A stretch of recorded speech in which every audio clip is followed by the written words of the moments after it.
क्यों आप देश के कोर्ट पर भरोसा नहीं करते हैं? आप किसी पे भरोसा नहीं करते हैं क्योंकि आप भ्रष्टाचार को, भ्रष्टाचारियों को बचाना चाहते हैं।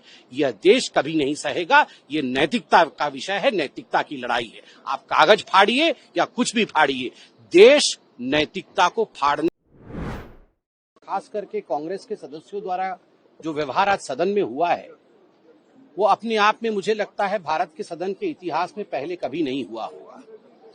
जब माननीय गृह मंत्री जी संविधान 130वां संशोधन विधेयक 2025 उसे पटल पर रख रहे थे, उस समय जिस प्रकार का व्यवहार किया गया, जिस प्रकार से बिल की प्रतियों को फाड़ करके विपक्ष ने फेंका, जिस प्रकार से पीठासीन हमारे स्पीकर के तरफ सदस्य ऑपोजिशन के बढ़े, उन्हें इंटिमिडेट, उनकी तरफ लपकने की कोशिश की गई और माननीय गृह मंत्री जी के चेयर की तरफ लपकने की कोशिश की गई, उनके ऊपर कागज, ये बिल के प्रति को फाड़ के फेंका गया, वो आज हम सबने देखा है।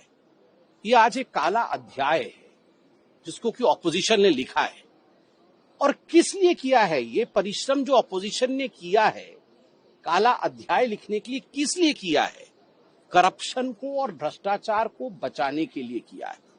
आप बताइए, ये जो संविधान संशोधन है जिसको आज माननीय गृह मंत्री पटल पर रख रहे थे, इसका ध्येय क्या है? इसका एक लाइन में ध्येय है कि जेल से रहकर सरकार नहीं चलाई जा सकती है। जो भी व्यक्ति, चाहे वो प्रधानमंत्री हो, चाहे वो यूनियन मिनिस्टर्स हो, चाहे वो स्टेट के मुख्यमंत्री हो, चाहे वो स्टेट के मिनिस्टर्स हो, यदि वो जेल में बंद हैं, 30 दिन तक जेल से वो सरकार नहीं चला सकते हैं, 30 दिन के अंदर उन्हें कोई रिलीफ नहीं मिलता है, तो वो सरकार नहीं चला सकते हैं जेल से। देखिए, इसमें सबसे बड़ी बात है, माननीय प्रधानमंत्री जी ने अपने ऑफिस को भी नहीं बचाया है। इसमें प्रधानमंत्री खुद इंक्लूडेड है। माननीय प्रधानमंत्री जी ने अपने यूनियन मिनिस्टर्स को, कैबिनेट को भी नहीं बचाया है।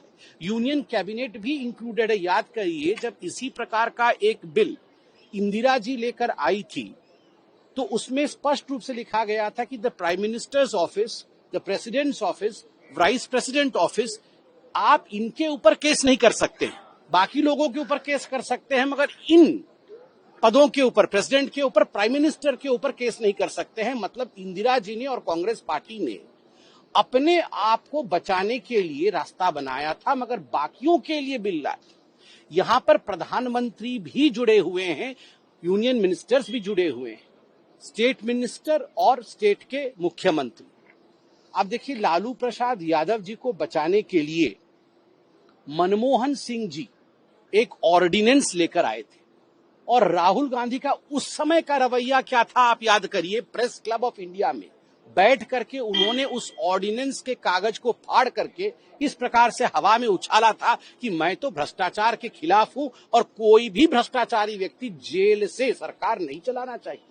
उस समय के रवैये और आपके रवैये में आज भी कागज फाड़ के फेंका है। और कागज फाड़ के क्या फेंका है कि जेल से सरकार चलनी चाहिए।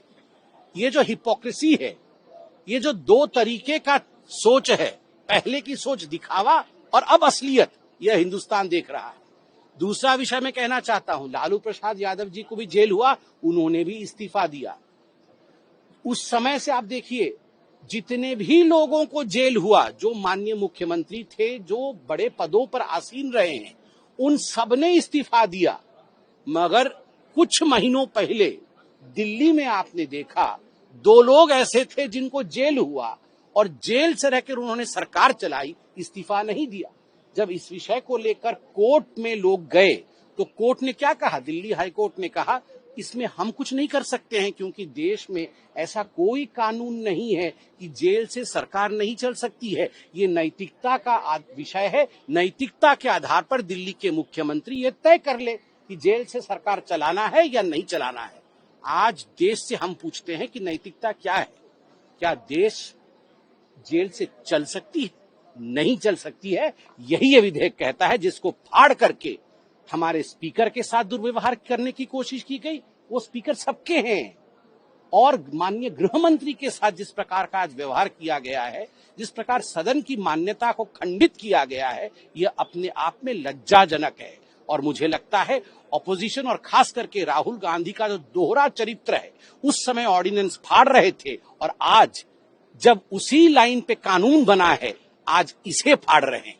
तो आज राहुल गांधी और अपोजिशन को जवाब देना चाहिए कि आखिरकार वो भ्रष्टाचार के साथ क्यों खड़े हैं। इसमें आपको मैं बता दूं कि बहुत स्पष्टतः ये कानून कहता है कि अगर 30 दिन के अंदर आपको रिलीफ मिल जाता है तो आप 31वें दिन आप आके फिर से अपने पीठ पर बैठ सकते हैं, आप फिर से मुख्यमंत्री, प्रधानमंत्री, मंत्री बन सकते हैं रिलीफ मिलने पर।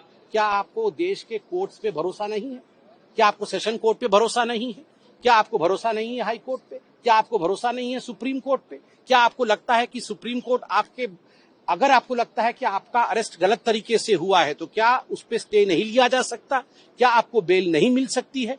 क्या हाई कोर्ट आपको स्टे नहीं दे सकती है? क्या एफआईआर स्क्वैश नहीं हो सकता है अगर आपको लगता है आपके साथ पक्षपात हुआ है? क्यों आप देश के कोर्ट पर भरोसा नहीं करते हैं? आप किसी पे भरोसा नहीं करते हैं क्योंकि आप भ्रष्टाचार को, भ्रष्टाचारियों को बचाना चाहते हैं।